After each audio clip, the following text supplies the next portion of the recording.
There's a place where most people flinch, and they call that wisdom.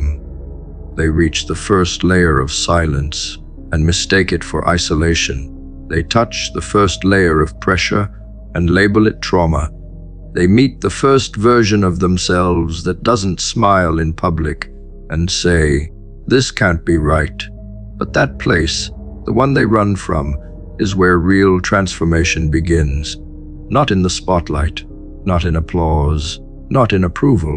It begins the moment comfort dies and something raw takes its place. Not rage, not confusion.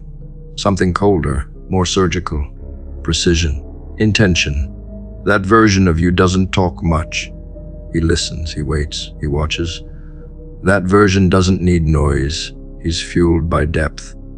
And most people will never meet him because they've been trained to escape the moment the world stops entertaining them. What happens when the distractions are gone? When the screens fade, the music stops, the likes dry up, and your to-do list is done. Most people fill that gap with noise again. Another video, another text, another reminder they're still seen. Few ever allow that gap to stretch, to widen, to ache. That ache is not a flaw, it's the weight of unused potential. The pressure of all you could have become, but avoided by calling discomfort a red flag. Let that space linger. Let it challenge you. Let it strip the illusions that routine built. You're not exhausted. You're underutilized. You're not lost. You've just been hiding from the mirror that shows up only when everything else stops. That's the mirror most avoid. That mirror is how you enter a new chapter, one where you're not reacting to life, but confronting it. Many think they are calm under pressure, but their version of peace is just the absence of challenge. Put them in solitude, they spiral. Remove their audience, they doubt their every move. Let time pass without dopamine, and their clarity dissolves. You want proof. Watch someone delete their social media for a week. Then see how quickly they question their value. Watch someone go a day without being praised, and watch their confidence evaporate. That's not discipline. That's dependency disguised as strength. Real composure is born in the absence of feedback. When your own standard becomes the final word. When your ability to act comes not from response, but from direction. And that direction doesn't get mailed to you.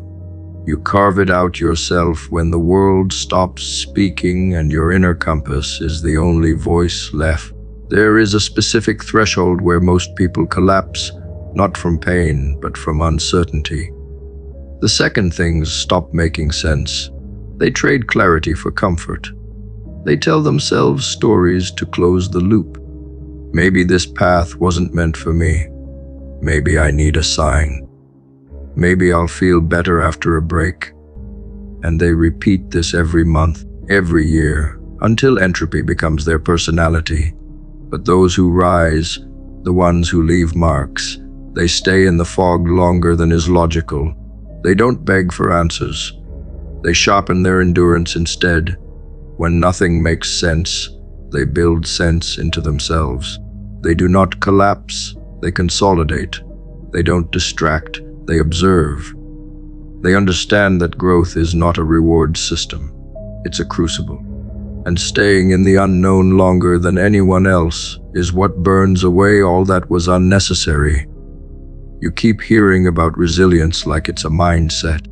It's not. It's muscle. And muscle is only built when pressure is repeated. When tension doesn't break you, it hardens you. Everyone wants to be resilient until it's time to stop getting saved.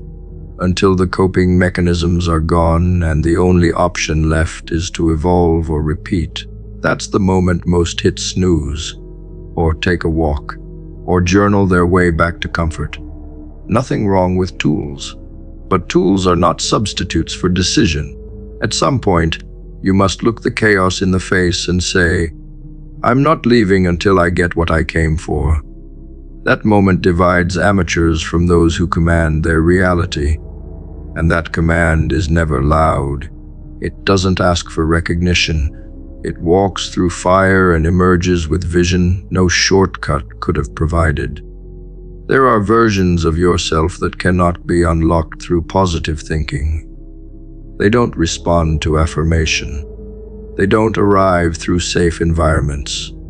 They require confrontation. You must meet the version of yourself that disappoints you. You must stare at the habits that make you average. You must feel what it's like to know you were capable of more and did nothing about it. That burn. That's fuel. It doesn't come from inspiration. It comes from honesty. Brutal, unapologetic honesty. The kind that makes you sit in your room, away from everything and everyone, and ask, what am I pretending not to see? That question is your starting point. If you answer it without excuses, without decoration, without the need to look good, you've already begun the rebuild. The world will try to tell you that you need more light, more hope, more positivity. That's how they keep you manageable. Optimistic people are easier to distract, but there is a darker resource inside you that burns longer than hope. It's not rage, it's resolve. It's forged from years of watching yourself fall short and choosing to act anyway. It's born from the realization that no one is coming to save you, and finding peace in that. Peace in the responsibility, peace in the solitude, peace in the silence of the work that changes you. Most fear that silence. You should seek it. It is the sound of your old self dying.